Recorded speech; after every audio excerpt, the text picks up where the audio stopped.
My parents wanted me to have a secret wedding to avoid hurting my selfish sister, but I refused and cut ties with them.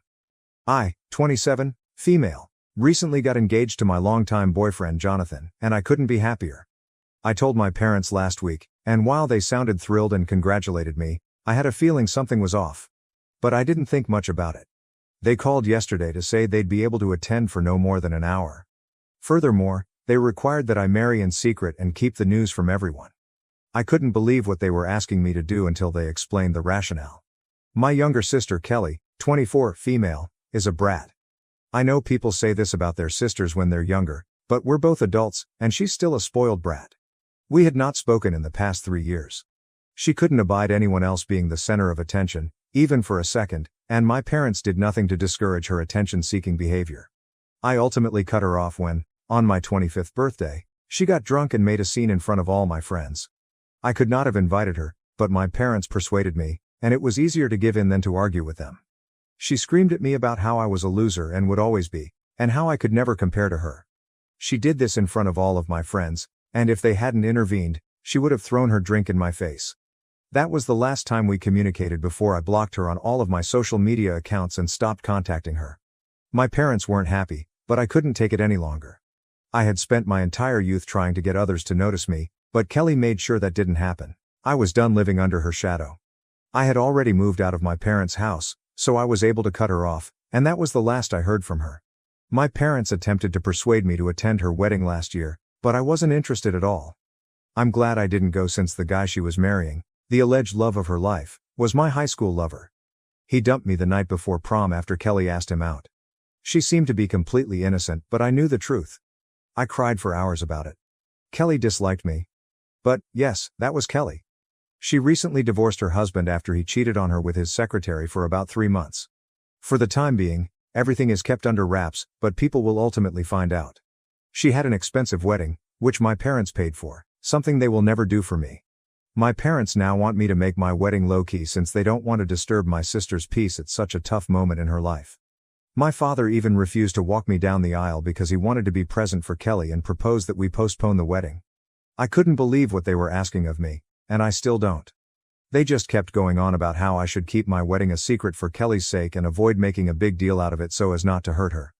I was speechless, so I hung up without saying anything. Honestly, I had nothing to say to them. I suppose I should have known that when it came down to it, my parents would always choose Kelly above me. I just couldn't believe my parents weren't there for me on what should have been the happiest day of my life. It's been a few days since I last spoke with my parents, and they've been texting and calling me non-stop, begging me to stop sending wedding invites to our family. They were scared that if I sent them out, my sister would find out about my wedding, and they did not want her to be hurt. I finally broke down and contacted them back to inform them that they were not welcome to my wedding either. I told them I was tired of being their second choice and that I no longer wanted them in my life. Needless to say, they did not take it well. My mother instantly began recounting all of the things they had done for me, reminding me that I owed them. So I told her that they had just done the bare minimum for me while consistently going above and beyond for Kelly. They never truly cared about me, and they never will, not in the same way that they cared about Kelly. I eventually accepted it. I assured them that no matter what, I was still going to send out invites to all of our family in a few days, and there was nothing they could say or do to stop it. The argument escalated from there. My parents began speaking negative things about me, emphasizing that they were correct in supporting Kelly since I was a waste of time and money. They even claimed I should have been booted out of high school for trying to steal Kelly's boyfriend. Yes, that is the tale Kelly told them. They then threatened to spread the word about what a terrible person I was, accusing me of rubbing Kelly's wedding in her face.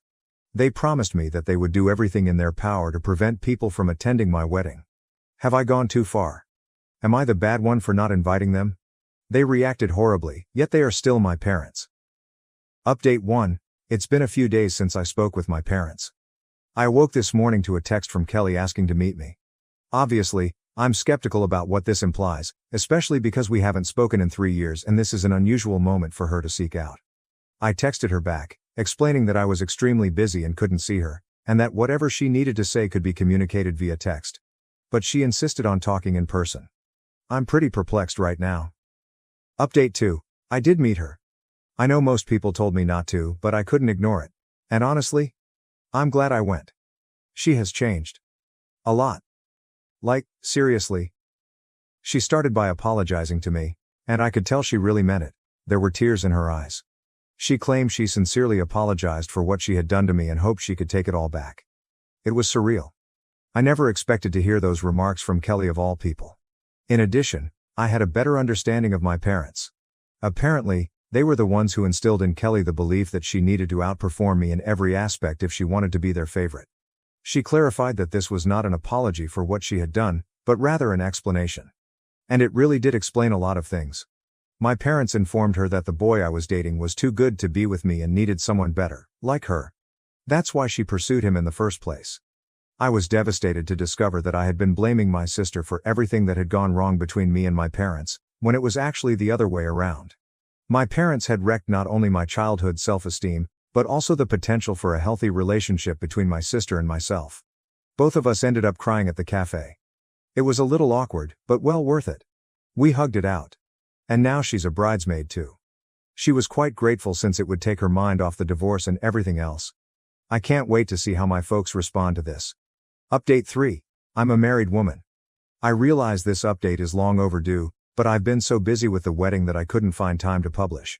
The wedding was all Jonathan and I had hoped for, and I could not have been happier. And no, my parents did not attend. However, they attempted to ruin it by informing all of my relatives that I was a terrible guy and that this marriage was a ruse to bring my sister down. Fortunately, I didn't have to say anything in my defense because Kelly had already cleared everything up. She made a big post and shared it on social media for all of our relatives to see. She described how our parents were to blame for constantly putting us against each other, resulting in this nasty rivalry between us. Of course, Mom and Dad were upset, but there wasn't much they could do but yell at us over the phone, since both of us had already cut off contact with them. So our relatives did come to our wedding. In fact, many of them assured us we had made the proper decision by removing our parents from our life. Most of them had done the same, because what my parents did was genuinely wrong. Kelly and I are gently rebuilding our friendship and making up for missed time. Jonathan, who has been my rock through everything, is likewise delighted now. I don't talk to my parents anymore since they'd never miss an occasion to criticize him either. Basically, we're all better off now that we're not talking to my toxic parents, and I am glad I chopped them off. They do not deserve me. They do not deserve Kelly. I'm finally pleased now. Comments from others. NTA, your parents are insane. I can't believe somebody would put their own girls through this. Seriously, this was messed up. I feel sorry for both you and your sister. Your folks really are the worst. It's good for you that you avoided interaction. OP and Kelly deserve better. Best wishes to you and Jonathan. Wow, that was something. I remember a friend whose parents were continually putting her and her brother against one another. Even they ended up excluding their parents from their lives. This should be a message to all toxic parents. Do not force your children to compete. NTA. I hope you and Kelly are happy right now, OP. You should explore treatment to undo who knows how many years of damage. Good luck to you and Jonathan. Sending you tons of love. Now to the next story, story 2. I love cooking, but my wife always criticizes my food and eats frozen meals. When I stopped cooking, she got angry and manipulated me. I, 39 million, have been married to my wife, Jennifer, 37 feet, for 8 years. We have 2 children. I work full-time, and Jennifer is a SAHM. She's a fantastic mother, but she refuses to cook, which is fine. I love cooking. My father was a chef, and I worked as a line cook for years. Cooking is my passion. Everyone loves my food, except Jennifer. She constantly criticizes it. Too salty. Too much pepper. Undercooked. She never appreciates the effort I put in, and worst of all, after complaining, she'll heat up some disgusting microwave meal like a Hot Pocket. Last Wednesday, I made Salisbury steaks with mushroom gravy, cream cheese mashed potatoes, and roasted asparagus. When I placed her plate in front of her, she grimaced, took the tiniest bite, then made a dramatic gagging sound, threw her fork down, and went to heat up a microwave burrito. I was livid but said nothing in front of our kids. The next day, I made teriyaki bowls with broccoli. When Jennifer sat down expecting her plate, I simply told her, "I'm done cooking for you." She was shocked. I told her it was a waste of food and effort since she clearly hates my cooking. Jennifer was furious. She said I should try harder, but I think she should just stick to her beloved microwave meals. Did I escalate things too much? Update, February 27, 2025. I didn't expect to update, but things have escalated in ways I never imagined. After refusing to cook for Jennifer, the tension in our house became unbearable. At first, she thought I was bluffing. She would sit at the dinner table, waiting for her plate, only to realize I had only prepared meals for myself and the kids. She would get up, furious, slamming cabinets and muttering under her breath as she made herself a sad frozen meal. Then the real games began. Jennifer started making passive-aggressive comments in front of the kids. "I guess your dad doesn't love me enough to cook for me anymore." Or, when I made a particularly delicious meal, "Wow, I wish I had a husband who actually cared about my tastes." She even went so far as to tell my oldest son that I was being mean to her. "Mommy doesn't get dinner because Daddy decided he doesn't care about her anymore." That one made me see red. I sat her down and told her to stop manipulating the kids, but she played innocent. "I'm just telling them the truth. You refuse to cook for me, so now I don't eat." The next week, I caught her throwing away an entire tray of food I made for the kids while they were in the other room. When I confronted her, she shrugged. "Maybe you should have cooked it better." That was the breaking point. I started noticing patterns I hadn't seen before. It wasn't just my cooking, Jennifer was critical of everything I did. When I walked slightly pigeon-toed, a condition I've had since childhood, she rolled her eyes and said, "Why don't you just walk normally?" When I decorated my home office, she constantly wrinkled her nose in disgust. "Why do you like such ugly colors?" When I did laundry, she hovered behind me, correcting every little thing, this from a woman who once destroyed a $1,500 suit of mine because she thought bleach was a universal stain remover. I started keeping track of the criticisms. In 1 week, she made over 50 negative comments about things I did. So, I finally sat her down to talk. I told her I was exhausted by her constant negativity, that I couldn't keep living like this, and that she needed to show me basic respect. She laughed, not an uncomfortable chuckle, a full mocking laugh. "Oh please, you're so dramatic." Then she did something that chilled me to the bone. She smirked and said, "If you were a better husband, maybe I wouldn't be so critical." I realized right then, I didn't love her anymore. The resentment had been growing for years, but that smirk? That smug dismissal of all my concerns. That was the final nail in the coffin. I took the next few days to reflect. The more I thought about it, the more I realized that Jennifer had been tearing me down for years. The cooking was just the most obvious example. I made my decision. 2 days later, after the kids were asleep, I calmly told her that I wanted a divorce. She flipped. First, she acted like I was joking. Then she got angry. "You can't be serious.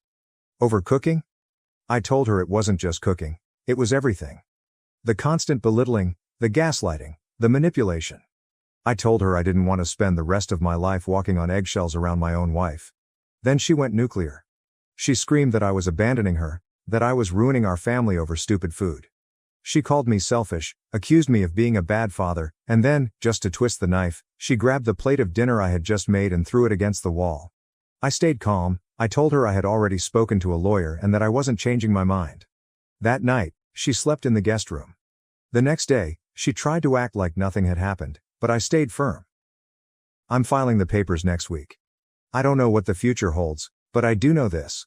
I refuse to spend another decade being disrespected in my own home. For the first time in years, I feel like I can breathe. Final edit. I won't be reading any more messages from the parody community that has been sending me hateful DMS. I have too much to deal with: child custody, asset division, and most of all, preparing my children for what's coming. Thank you to everyone who offered support. This isn't how I expected my life to go, but I finally feel like I'm making the right choice. And for those wondering, yes, I will continue cooking for my kids. At least someone in the house appreciates good food. Thank you for watching. If you haven't subscribed yet, please do so and hit the notification bell to stay updated with more shocking real-life stories happening around you.